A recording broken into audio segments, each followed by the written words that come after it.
ہم اپنے وجود کی لڑائی لڑ رہے ہیں، وجود کی، ہمارا اندر جو وجود ہے، ہم جو مسلمان ہیں اپنے وجود کی لڑائی لڑ رہے ہیں. اگر ہم نہیں لڑیں گے تو پھر وہی ہمارا حال ہوگا جو فلسطین کے اندر آج 70 سال سے مسلمان. کوئی محمد بن قاسم باہر سے نہیں آئے گا، کوئی طارق بن زیاد، کوئی موسیٰ بن نصیر باہر سے نہیں آئے گا.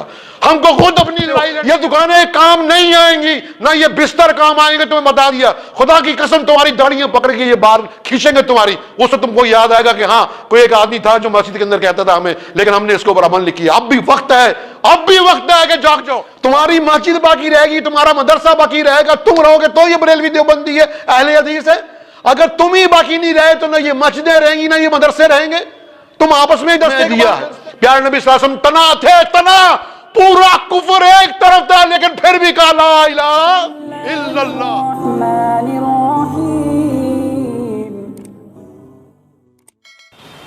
ظالم حکومت کی طرف سے جو اقدامات کیے جا رہے ہیں، ابھی تک جو ہیں کچھ مسلمان جو ہیں اس سے غافل ہیں، ابھی تک اپنے گھروں کے اندر بیٹھے ہوئے ہیں. جو لوگ یہاں کے پرانے نمازی ہیں ان کو وہ اس بات کو جانتے ہوں گے کہ عرصہ 20-25 سال سے جو کشمیر کے اندر تحریک چل رہی تھی، تو اس وقت میں بار بار آپ سے یہ کہتا تھا بھی کشمیر کے مسلمانوں کی امداد کرو. لیکن ہمارے ہندوستان کے مولوی، ہمارے ہندوستان کے لیڈر اور ہماری عوام جو تھی، وہ کبوتر کی طرح آنکھ بند کر کے بیٹھ کے کشمیر کا تماشا دیکھتے تھے، لیکن کوئی بھی ان کا ساتھ دینے کے لیے وہاں نہیں گیا. تو جو پوزیشن کشمیر کی تھی وہی آج ہندوستان کے مسلمان کی ہے. ہندوستان کے مسلمان جو ہیں وہ اپنی لڑائی لڑ رہے ہیں ہندوستان کا جو آئین ہے اس کو بچانے کے لیے. یہ اللہ کا بہت بڑا انعام ہے اور اس کی مہربانی ہے اللہ تعالیٰ کی کہ ہندوستان کی ایک بڑی اقوام جو دلت سماج ہے، اور اس طرح بالمک سماج ہے، رویداسی سماج ہے، اور بودھی ہیں، اور سکھ جو ہیں بڑی تعداد کے اندر. یہ اللہ کا انعام ہے کہ وہ آج آپ کے ساتھ کھڑے ہو کر آپ کی جو لڑائی ہے، ہم گائے کی لڑائی بڑھ رہے ہیں، ہم اپنے وجود کی لڑائی لڑ رہے ہیں. اس بات کو دھیان رکھ لینا میری بات کو. یہ آخری لڑائی ہے آپ کی اس ملک کے اندر. آپ جو لوگ گھروں کے اندر بیٹھے ہوئے ہیں، اپنی دکانوں کو چھوڑ کے جانے کو تیار نہیں، ابھی تک ان کی بات سمجھ میں نہیں آ رہی، ابھی تک اپنے گھروں کے اندر بیٹھے ہوئے ہیں، دکان چھوڑنے کو تیار نہیں ہے، کام چھوڑنے کو تیار نہیں ہے، 2 گھنٹے دینے کو بھی تیار نہیں ہے. اس بات کو سوچ لیں، یہ ہمارے اس ملک کے اندر آخری لڑائی ہے اپنے وقار کو بچانے کے لیے، اس ملک کے آئین کو بچانے کے لیے. کیونکہ اس ملک کے آئین کو یہاں کی جابر حکومت بدلنا چاہتی ہے تاکہ اس آئین کے مطابق ہندوستان کے اندر جو مسلمانوں کو اور جو دلتوں کو، جو سکھوں کو، دوسری قوموں کو جو حقوق ملے ہوئے ہیں، وہ حقوق جو ہیں سارے چھین لیے جائیں. اصل میں جو ہے سب سے بڑی جو ہے جو پلاننگ ہے وہ اسرائیلی پلاننگ ہے. وہ ان کو بتاتے ہیں کہ بھی کس طریقے سے کام کرنا ہے. اب ان کا مقصد یہ ہے کہ بھی اس ملک کے اندر جب وہ گنتی کے لیے گھروں گھروں میں آئیں گے، آپ کے ہاں ہر ایک افسر آئے گا پوچھنے کے لیے کہ بھی آپ کا نام کیا ہے، آپ کے باپ کا نام کیا ہے، آپ کے بچے کتنے ہیں، اور آپ کا آدھار کارڈ کیا ہے. تو آپ کی آدھار کارڈ کی فوٹو اسٹیٹ وہ لے جائیں گے اور آپ کا نام لکھ کے لے جائیں گے. وہاں آپ کو کچھ نہیں کہیں گے. یہ ان کا پلان ہے. وہ جب اپنے آفس میں جائیں گے تو آفس میں وہ آپ کے آدھار کارڈ کے اوپر لکھ دیں گے کہ یہ بندہ مشکوک ہے، ڈاؤٹ فل ہے یہ بندہ. آپ بات کو سمجھو. جو لوگ گھروں میں بیٹھے ہوئے ہیں، جو یہ سمجھ رہے ہیں کچھ نہیں ہوگا، وہ آپ کے آدھار کارڈ پہ آدھار کارڈ کی فوٹو اسٹیٹ لے کے یا آپ کا نام لے کے وہ آپ کے کمپیوٹر میں ڈال کر آپ کے نام کے آگے لکھ دیں گے ڈاؤٹ فل ہے. اور جب تم بینک میں اکاؤنٹ کھولنے کے لیے جاؤ گے تو وہاں پتہ لگے گا کہ تم ڈاؤٹ فل ہو. اور جب تم جاؤ گے ریلوے میں ٹکٹ بک کرانے کے لیے پتہ لگے گا ڈاؤٹ فل ہو. اگر تم پاسپورٹ بنانے کے لیے جاؤ گے تو پتہ لگے گا تم ڈاؤٹ فل ہو، تم مشکوک آدمی ہو، تمہارے پاس اس ملک کے اندر رہنے کی شہریت کا وجود نہیں ہے تمہارے پاس. تو مسلمانوں کے لیے تو انہوں نے اچھا انتظام کر رکھا ہے کہ وہ شہر کے باہر ایک باقاعدہ بہت بڑی علاقہ لے کے تار لگا دیں گے چاروں طرف، جیسے برما میں لگائی ہوئی ہے، اور وہاں ان کو رکھیں گے. صبح جاؤ اپنے کام کو، شام کو آ جاؤ اپنے رہو وہاں. اور جو دلت سماج ہے اور سکھ سماج ہے اور بہوجن سماج والے لوگ ہیں، ان کے اوپر وہ اتنی مہربانی ہوگی کہ تم بھی ہندوستان میں رہ سکتے ہو لیکن تمہیں ووٹ ڈالنے کا حق نہیں ہے. اصل ساری کہانی یہ ہے کہ وہ آپ سے ووٹ کا حق چھیننا چاہتے ہیں پورے ملک میں، کہ 80% جو ملک کے لوگ ہیں جو مسلمان ہیں، ہندو، وہ لوگ جو اچ جاتی کے نہیں ہیں، سمجھے، ان کے نزدیک جو اچ جاتی کے نہیں ہیں، دلت سماج سے ہیں، دوسرے سماج سے ہیں، عیسائی لوگ ہیں، سکھ لوگ ہیں، تو ان کو 2 نمبر خانے میں ڈال کر، تاکہ ان کو بھی ووٹ ڈالنے کا حق نہیں ہے، تو یہ اور مسلمانوں کو تو پہلے ہی وہ غلام بنا دیں گے جیسے برما کے اندر بنایا۔ کشمیر کا تو پہلے سے برا حال ہے۔ کشمیر کی آپ یہ چھوڑیے کہ کشمیر میں کبھی الیکشن ہوا ہی نہیں، اور جب بھی الیکشن ہوا وہاں فوج نے ووٹ ڈالی ہے، وہاں کسی نے نہیں ڈالی۔ جس چیف منسٹر نے یعنی کہ سینٹر کے ساتھ اپنا سمجھوتا کر لیا اور ان کے پیر پکڑ لیے کہ ہم تمہارے ساتھ رہیں گے، جو کہیں گے یس سر کہیں گے، تو وہ مقصد یہ ہے کہ وہ وہاں کی حکومت کے اندر آ سکتا ہے، کیونکہ ووٹ جو ہے وہ کشمیریوں نے نہیں ڈالنی، ووٹ ڈالنی ہے فوج کے سپاہیوں نے، بیلٹ پیپروں پہ، مشینوں میں، جس طرح دوسرے ملکوں کے اندر جہاں امریکن قبضہ ہے، جہاں افغانستان ہے وہاں بھی ایسا ہی ہے، اور دوسرے ملکوں میں چھوٹے چھوٹے ملک ہیں، الجزائر ہے وہاں بھی ایسا ہی ہے۔ مقصد ہے کہ ووٹ جو ہے فوج ڈالتی ہے، وہاں کی عوام نہیں ڈالتی۔ اسی طرح وہ آپ کے ساتھ ہندوستان میں یہ کرنا چاہتے ہیں کہ بھی آپ کا ووٹ کا حق چھیننا چاہتے ہیں، اور جو دوسرے ان کے لوگ ہیں ان کا ووٹ کا ان کی ووٹ کا جو حصہ ہے وہ وہاں یہاں کی جو ہے پولیس یہاں کی فوج ڈالے گی۔ آپ کو اختیار نہیں ہوگا، جس کی مرضی وہ حکومت بنا لے، سمجھے نہیں؟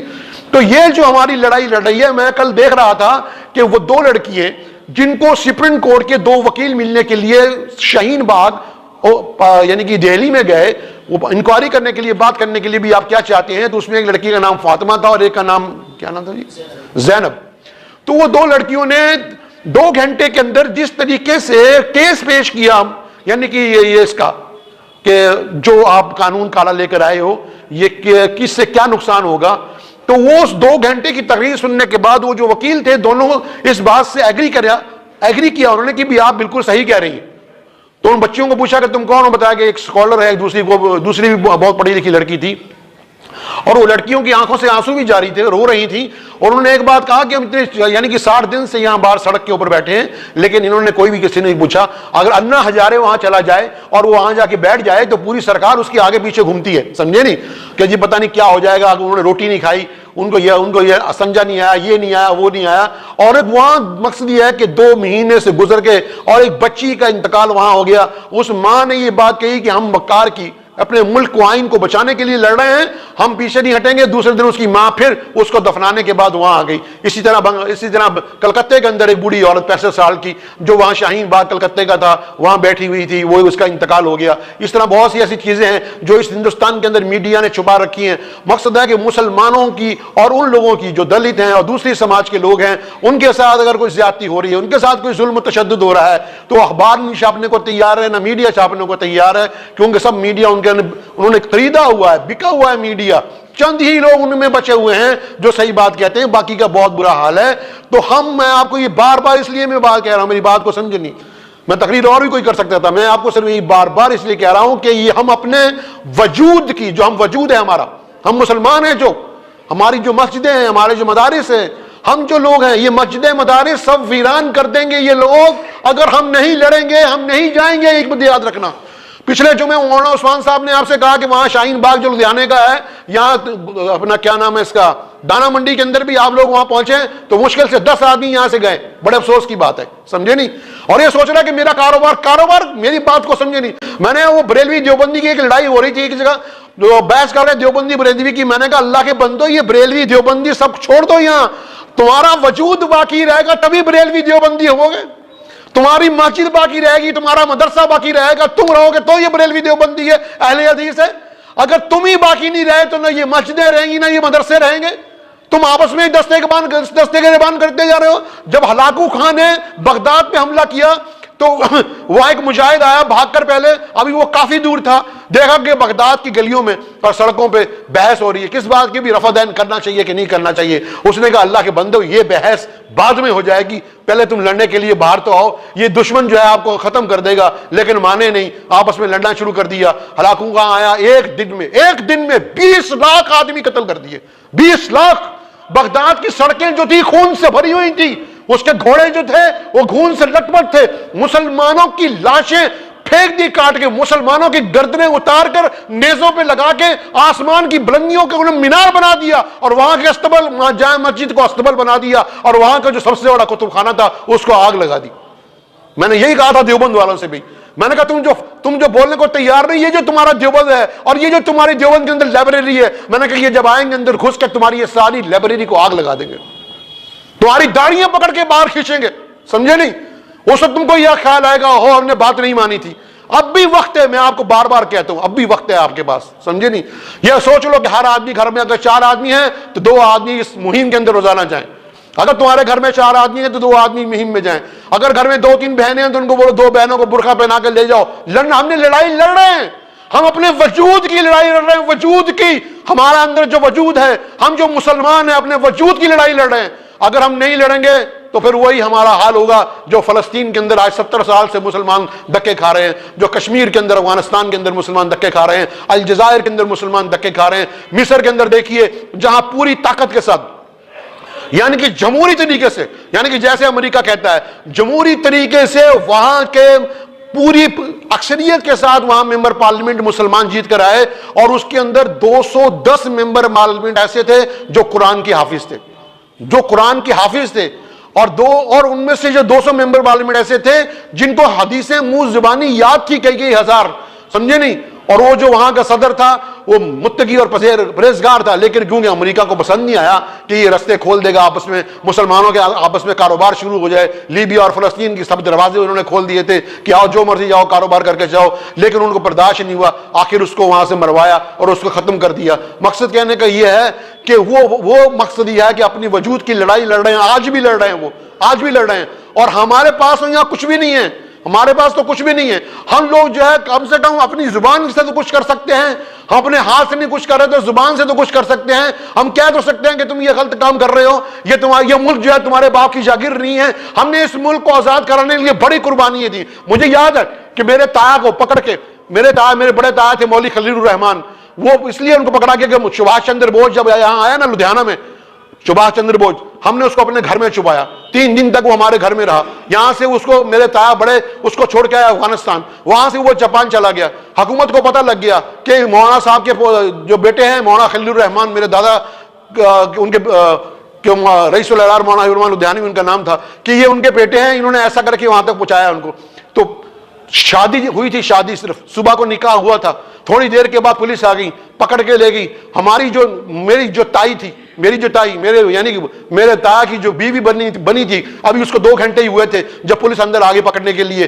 تو وہ پکڑ کے جب لے کے جانے لگے تو رونے لگی. تو میری دادی کو کہنے لگی کہ یہ کیا ہے, وہ کہنے لگی بیٹی تو آج نہیں آئی, یہاں تو روز کا کام ہے, یہاں تو روز کا کام ہے, ہمیں معلوم ہے ہمارے گھر میں کچھ نہیں تھا.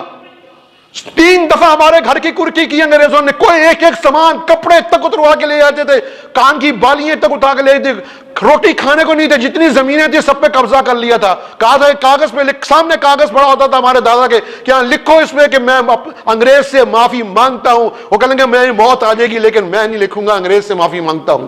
میرے دادا جب دوبارہ جیل سے چھوٹ کے آئے, پھر کیس پڑ گیا, پھر جانے لگے, تو میری دادی نے کہا کہ آپ جا رہے ہیں گھر کا کیا ہوگا. کہا میرے مرنے کے بعد جو تم نے کرنا تھا وہ اب کر لینا, میرے مرنے کے بعد جو تم نے کرنا تھا. مجھے یاد ہے میرے والد صاحب بتایا کرتے تھے کہ ایک آدمی تھا, 1 پاؤ دودھ دیا کرتا تھا, 1 پاؤ دودھ, اس 1 پاؤ دودھ سے 13 آدمی گھر کے چائے پیا کرتے تھے. پہننے کو لیے چپلی نہیں تھی, اس مدرسے میں پڑھتے تھے, مدرسہ انوریہ, یہاں تھا اس کے اندر گھنٹہ گھر سے آگے جو آج کارپوریشن کا دفتر ہے وہاں یہ مدرسہ انوریہ تھا. تو وہاں میرے والد پڑھنے جایا کرتے تھے, کیا پیسے نہیں تھے, اماں کہہ رہی تھی, تو کھڑاویں پہنتے تھے, لکڑی کی کھڑاویں, جب پہن کے جاتے تھے تو سارے پیر میں زخم ہو جاتے تھے, خون نکلنا شروع ہو جاتا تھا. پیسے نہیں تھے کہ جوتا پہن لے. تو ایک دن میرے دادی ٹانگے پہ گئی اور کچھ پیسے زمین سے کہیں سے آئے, تو وہ آئی تو جا کے اپنے بیٹے کو, چھوٹے بیٹے کو جا کے کہا کہ یہ لے تیرے لیے جوتا لے کے آئی, تو جوتا پہن لے. ہمیں معلوم ہے ہمارے ساتھ کیا ہو سکا. پاکستان بنا, جب پاکستان بنا تو یہاں اس چوڑا بازار کے اندر غیر مسلموں نے قرآن حکیم کے ورق جو تھے سارے بازار میں پھاڑ کے لگا دیے, سارے بازار میں. تو یہاں ڈاکٹر ارشی صاحب تھے, مسلمان تھے, یہاں CMC ہاسپٹل میں تھے, وہ عیسائی ہو گئے تھے. جب پاکستان بنا نا تو اتنے بیمار ہو گئے, کوئی پوچھنے والا نہیں تھا. ان کو ایک عیسائی لڑکی اٹھا کے لے گئی ہاسپٹل کے اندر, ان کو عیسائی کر لیا. وہ میرے والد کے پاس آئے, وہ رونے لگے کہ مولانا صاحب جب میں چوڑے بازار میں گزرا تو دیکھا قرآن شریف کے ورق چاروں طرف بکھرے پڑے ہیں, اور وہ غیر مسلم مذاق اڑا رہے ہیں. کہنے لگا میں, اور انہوں نے یہ پلان بنایا تھا کہ جو اس کے اوپر سے گزر کے جاؤ صاحب, جو بھی آئے گا ادھر سے, کہنے لگا اگر جو نہیں گزرے گا تو سمجھیں کہ یہ مسلمان ہے, اس کو قتل کر دو. کہنے لگا میں جب وہاں سے گزرا تو کہنے لگا مجھے معلوم ہے مولانا صاحب وہ 2 فرلانگ کا جو حصہ تھا میں نے کیسے پورا کیا قرآن ہے کہ ان کے اوپر پیر رکھ کر, مجھے معلوم. وہ رویا کرتے تھے آگے میرے والد کے پاس یہاں, سمجھے نہیں؟ بڑی قربانی ہے، مقصد یہ ہوئی ہے، بڑی قربانیاں دی ہیں۔ جموں کے اندر نومبر کے اندر 1947 میں 21 نومبر کو انہوں نے جھوٹا کہہ دیا آس پاس کی ساری بستیوں کو کہ بھی آؤ تم کو پاکستان بھیجتے ہیں۔ انہی شیطانوں نے، یہ جو آج بیٹھے ہوئے ہیں، ان کے جو باپ دادا تھے، انہوں نے کہا، اعلان کر دیا کہ آ جاؤ۔ جب سارے لوگ 2.5 لاکھ لوگ آ گئے، ایک دن میں 2.5 لاکھ آدمی مار دیے، ایک دن کے اندر۔ بڑی قربانیاں دی ہیں، اس قربانی کے بغیر ملک آزاد نہیں ہوا۔ آج ہم جو لڑائی لڑ رہے ہیں اپنے وجود کی لڑ رہے ہیں۔ میری بات کو سان لو، کان کھول کے تم سارے کے سارے، تم سب لوگ یہاں اپنے بستروں کے اندر بیٹھے رہتے ہو، تم لوگ اپنی دکانوں کے اندر بیٹھے رہتے ہو، یہ دکانیں کام نہیں آئیں گی، نہ یہ بستر کام آئیں گے، تمہیں بتا دیا۔ خدا کی قسم تمہاری داڑیاں پکڑ کے یہ باہر کھینچیں گے تمہاری، اس سے تم کو یاد آئے گا کہ ہاں کوئی ایک آدمی تھا جو مسجد کے اندر کہتا تھا ہمیں، لیکن ہم نے اس کے اوپر عمل نہیں کیا۔ اب بھی وقت ہے، اب بھی وقت ہے کہ جاگ جاؤ، اب بھی وقت ہے۔ آج پورے ہمیں شرم آنی چاہیے، ہماری بیٹیاں جامعہ ملیہ کی بیٹیاں وہ آج وہاں سڑکوں کے اوپر بیٹھی 2 مہینے سے، ہماری مائیں 80 سال کی بوڑھی ہیں، 90 سال کی بوڑھی عورتیں وہاں بیٹھی ہوئی ہیں اور رو رہی ہیں، اللہ سے دعا مانگ رہی ہیں، لیکن ہمارے اندر ابھی تک، ہمارے اندر وہ جذبہ جو ہونا چاہیے تھا، ابھی تک وہ جذبہ پیدا نہیں ہوا۔ ہم ابھی تک جو ہے بزدلوں کی طرح زندگی گزار رہے ہیں۔ اپنے اندر جب تک تبدیلی نہیں لاؤ گے، اپنی اس لڑائی کو لڑنے کے لیے جب تک کہ تیار نہیں ہوگے، کچھ نہیں ہوگا۔ یہ بتا دیا، کوئی محمد بن قاسم باہر سے نہیں آئے گا، کوئی طارق بن زیاد، کوئی موسیٰ بن نصیر باہر سے نہیں آئے گا۔ ہم کو خود اپنی لڑائی لڑنی ہے۔ وہ لڑائی تبھی لڑی جا سکتی ہے جب ہم پوری طاقت کے ساتھ اپنے بھائیوں کا ساتھ دیں جو پورے ملک میں مظاہرہ کر رہے ہیں ہر جگہ۔ ہم بہت شکر گزار ہیں کہ ہم شرمندہ بھی ہیں کہ وہ سکھ قوم نے ہمارا اتنا بڑا ساتھ دیا ہمارے ساتھ، اور باقی دلت سماج نے بھی، اور بہوجن سبھا اپنے کیا نام بالمیک سماج نے بھی، اور دوسری لوگوں نے بھی، جین سماج نے بھی، وہ ہمارے ساتھ کھڑے ہوئے ہیں، اور بڑے بڑے وکیل، سپریم کورٹ کے، ہائی کورٹ کے وکیل اور سابقہ جج بھی کھڑے ہوئے ہیں۔ یہ سب اللہ کی مدد ہے۔ اللہ کے بندو، اب بھی وقت ہے، جاگ جاؤ۔ اور انہیں ایک وقت آئے گا، اگر آپ کو پتہ لگے کہ سامنے کنواں ہے، اس کے باوجود کسی کا چھلانگ مار رہے ہو، تم قصوروار ہو۔ اب بھی وقت ہے، جاگو۔ نہیں جاگو گے تو تاریخ میں تمہارا نام مٹا کے رکھ دیں گے یہ لوگ۔ ہماری بہو بیٹیاں کھڑی ہوں گی، ہماری گردنیں اتار دی جائیں گی، ہماری بہو بیٹیوں کو یہ کتوں کی طرح نوچیں گے۔ اتنی یاد رکھ لینا میری بات، اتنی بات میری یاد رکھ لینا۔ اب بھی وقت ہے، ابھی بھی بستروں کے اندر سوئے ہوئے ہو، ابھی بھی لحاظ سے سر اٹھانے کو تیار نہیں، ابھی بھی رات کو اٹھ کے 12 بجے اللہ سے دعا مانگنے، تہجد کی نماز پڑھنے کے لیے تیار نہیں ہیں آپ لوگ۔ کتنے لوگ ہیں جو تہجد کی نماز پڑھتے ہیں؟ کتنے لوگ ہیں تہجد کی نماز میں اٹھ کے دعا کر رہے ہیں کہ یا اللہ یہ مسلمانوں پہ جو مصیبت آئی ہے اس کو ختم کر دے؟ چند لوگ، چند آدمی۔ ہم اسی میں پھنسے ہوئے ہیں کہ ہم جناب بریلوی ہیں، دیوبندی، ہم اسی میں پھنسے ہوئے ہیں، ہم ڈار ہیں، میر ہیں، ہم قریشی ہیں، ہم پٹھان ہیں، ہم انصاری ہیں، سب کچھ اسی میں پھنسے ہوئے ہیں۔ سب کچھ یہاں رہ جائے گا، سب کچھ یہاں رہ جائے گا۔ مجھے بڑی خوشی کی بات ہے کہ جن بچیوں نے یعنی کہ بڑے دلیر انداز کے ساتھ جو اپنا کیس پیش کیا، اللہ تعالیٰ ان بچیوں کی عمر دراز فرمائے، اور اللہ تعالیٰ تمام امت مسلمہ کو پوری دنیا کے اندر مسلمانوں کو اللہ تعالیٰ طاقت عطا فرمائے، شوکت عطا فرمائے، اللہ تعالیٰ ہر مصائب سے، مصیبت سے اللہ تعالیٰ محفوظ فرمائے، اور ہمارے اندر وہ جذبہ حریت جو پیارے نبی حضرت محمد مصطفیٰ صلی اللہ علیہ وسلم نے ہمیں دیا ہے۔ پیارے نبی صلی اللہ علیہ وسلم تنا پورا کفر ایک طرف تھا، لیکن پھر بھی کہا لا الہ الا اللہ، لا الہ الا اللہ۔ تو پیارے نبی صلی اللہ علیہ وسلم کے امتی ہیں ہم۔ طارق بن زیاد گئے اندلس، اور طارق بن زیاد نے جا کے کشتیاں جلا دی، جس کو آج اسپین کہتے ہیں، اور وہاں جا کے اللہ اکبر کی صدائیں بلند دی۔ قطب بن مسلم نے چائنا کو جا کے فتح کیا، موسیٰ بن نصیر نے افریقہ کے جنگلوں میں اذان دی اذانیں، کبھی ہم نے یورپ کے کلیساؤں میں، کبھی افریقہ کے تپتے ہوئے صحراؤں میں۔ ہماری یہ تاریخ تھی۔ ہمارے بزرگوں کی گھوڑوں کی آواز سن کر جو ہے پورا یورپ کانپتا تھا، یورپ، ہمارے بزرگوں کے گھوڑوں کی آواز سن کر۔ آج ہمیں وہ لوگ ڈرا رہے ہیں جن کو ہمارے بزرگوں کی شکل دیکھ کے ڈرتے تھے۔ آج بھی وقت ہے، آج بھی اپنے اندر جذبہ حریت پیدا کر دو۔ وہ میرٹھ کے اندر تھے، کیا نام، ایک شاعر تھے بہت بڑے، حفیظ صاحب، انہوں نے کہا تھا لے کے نام خدا جان پر کھیل جا، بزدلوں میں نہ جا مشوروں کے لیے، پگڑیوں کی اب ہمیں ضرورت نہیں، کفن چاہتے ہیں ہم سروں کے لیے۔ جب تک اپنا سب کچھ، اپنا مال، اپنا پیسہ، اپنی جان، اپنے وجود کو بچانے کے لیے، وجود کا مطلب اسلام کو بچانے کے لیے، اس ملک کے اندر ہم نے بڑی قربانیاں دی ہیں، اگر نہیں کرو گے تو یہاں کی 2 لاکھ مسجدیں برباد ہو جائیں گی، یہاں کے ہزاروں مدارس برباد ہو جائیں گے، ہماری بہو بیٹیوں کی عزت لوٹی جائے گی۔ اللہ کے بندے اب بھی وقت ہے، اب بھی وقت ہے، جاگ جاؤ، جاگ جاؤ کہ انشاءاللہ تعالی اللہ تعالیٰ دنیا میں بھی کامیابی عطا فرمائیں گے اور آخرت میں بھی کامیابی عطا فرمائیں گے۔ وآخر دعوانا الحمدللہ رب العالمین۔